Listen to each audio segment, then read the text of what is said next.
Everyone, तो चलिए फटाफट हम एनालाइज कर लेते हैं कि अभी तक जो सीयूईटी फिजिक्स के पेपर हो चुके हैं उसमें किस तरह के क्वेश्चंस रहे, क्या पैटर्न रहा और आपको किस तरह से तैयारी करनी है अभी जिनके एग्जाम्स रह गए हैं। तो ये कुछ क्वेश्चंस हैं जो प्रीवियस पेपर्स में जो अभी तक हो चुके हैं सीयूईटी के, वो आए हैं। मोस्टली क्वेश्चंस थे इलेक्ट्रिक फील्ड और पोटेंशियल बेस्ड। दैट इज हमारे पास पता है हमें E minus D V by T R formula होता है, पोटेंशियल निकालना है तो आपको इंटीग्रेट करना पड़ेगा। सेकेंड टाइप ऑफ क्वेश्चन की एन टाइप में मेजर कैरियर्स कौन से हैं, माइनॉरिटी कौन से हैं, पी टाइप में कौन से, इस टाइप के questions. Then series circuit resistance कि अगर आप सीरीज में रेजिस्टेंस को कनेक्ट कर देते हो और करंट ड्रॉप इतना है तो नया करंट कितना हो जाएगा, इस टाइप के क्वेश्चंस। ठीक है। Now the second type of questions क्या आते हैं कि magnetic flux versus time graph. आपको ग्राफ के थ्रू दे दिया, जैसे minus D phi by D T होता है, एक फाई यहाँ पे ग्राफ है टी, तो आपको पता है इसके स्लोप से आपको ईएमएफ मिल जाएगी, ईएमएफ मिल गई।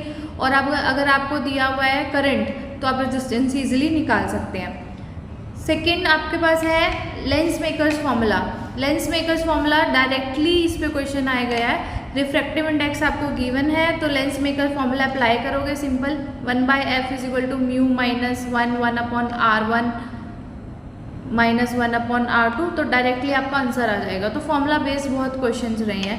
देन रेजोनेंस फ्रीक्वेंसी पे, रेजोनेंस कब होता है जब आपके पास इंडक्टेंस ड्यू टू आपके इंडक्टर और inductance due to capacitor same हो जाए, यानी कि आपकी जो रहती है वैल्यू 1/LC रहती है ओमेगा की, तो उस पर बेस्ड क्वेश्चन है।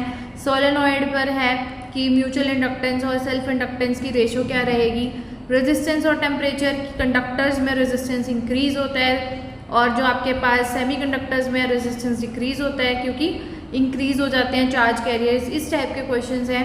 कैपेसिटर सर्किट एनर्जी कैलकुलेशन, आपको पता है हाफ सी वी स्क्वायर होती है, कैपेसिटर में इंडक्टर में कितनी होगी, ये सब टाइप के क्वेश्चंस रहे हैं। इस पर डायरेक्टली फॉर्मूला अप्लाई करके हो सकता है। इलेक्ट्रिक डाइपोल के एक्सिस पर कितनी फील्ड है, इस टाइप के क्वेश्चंस हो गए। कूलम फोर्स और टॉर्क पे क्वेश्चन हो गए, टॉर्क क्या होती है इलेक्ट्रिक डाइपोल के लिए, like PE sine theta. Then interference और डाइफ्रेक्शन में मैक्सिमम एम्पलीट्यूड कब होगा, किस एंगल पे होगा, तो इस टाइप के, यानी कि मोस्टली जो है आपके पेपर लेवल आपका मॉडरेट ही रहा है, मोस्टली एनसीईआरटी बेस्ड क्वेश्चंस ही हैं। आपकी कंसेप्ट क्लैरिटी पे ज्यादा ध्यान दिया गया as compared to lengthy calculations. So all the best for the future exam.